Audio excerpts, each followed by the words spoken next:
I do lots of jobs at Riverford. I've worked here about 17 years now, and I love it.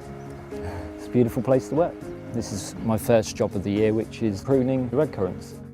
What I'm looking to do today is to thin this bush right out so we've got good airflow coming through, and also I'm thinking about the pickers. They want to be able to get their hands in there quick and just take the fruit.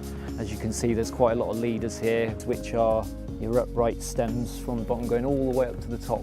Now what you do is you reduce your leader where all the budding is by 1/3, so you're going to bring more energy into the fruit and less leaf.